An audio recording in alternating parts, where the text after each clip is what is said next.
8 people died trying a second landing they could not see.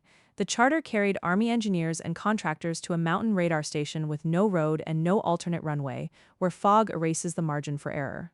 What forced a second instrument approach when the first already failed? All 8 aboard died, 2 pilots flying for security aviation and 6 passengers. 2 were U.S. Army Corps of Engineers employees. 4 were contractors traveling with them. The aircraft was Security Aviation Flight 45, call sign SVX-45, a 1979 Cessna 441 Conquest II, registration N128EZ, MSN 4410128, operating as a 14 CFR Part 135 on-demand charter.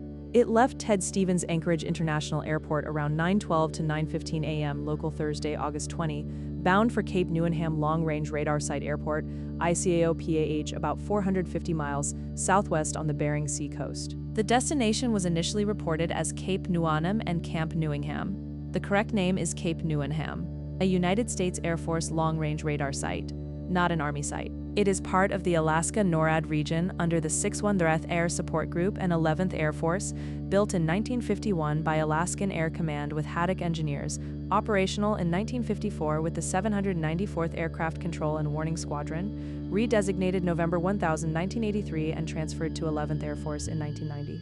The Corps chartered the flight to support Air Force project work there. Weather collapsed between takeoff and arrival. The crew flew one instrument approach that ended in a missed approach, then flew the second instrument approach on which the accident occurred.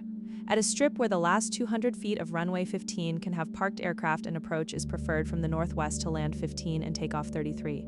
A missed first approach in low fog leaves almost nowhere to go. Impact was in steep, rising, mountainous terrain about 1/4 mile west of the runway.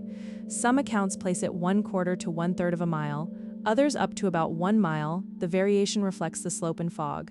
Wreckage was highly fragmented with a post-crash fire. Helicopter recovery was required. Military search and rescue, including Alaska Air National Guard assets, confirmed no survivors. The sequence comes from an NTSB briefing published August 22 from the August 21 broadcast, enriched with NTSB, FAA, and military statements. 6 NTSB investigators are on site, joined by an FAA investigator from Washington, D.C. Radar data from the radar site captured the approaches. Investigators will rely on radar, air traffic communications, and wreckage examination. The Cessna 441 in this configuration is typically not required to carry a cockpit voice recorder or flight data recorder, so any available cockpit or communications data will be reviewed. No civil suits had been filed as of August 23, though Aviation Council is monitoring. Condolences have come from Air Force Lieutenant General Robert Davis and Senator Lisa Murkowski. One record describes a third circuit and go-around before the second attempt. The NTSB preliminary findings simply says the accident occurred on the second attempt, a difference in granularity, not substance. A preliminary report is expected in weeks. A final probable cause is expected in 1 to 2 years. Recovery, identification, and notification are the only work still to be completed on the ground.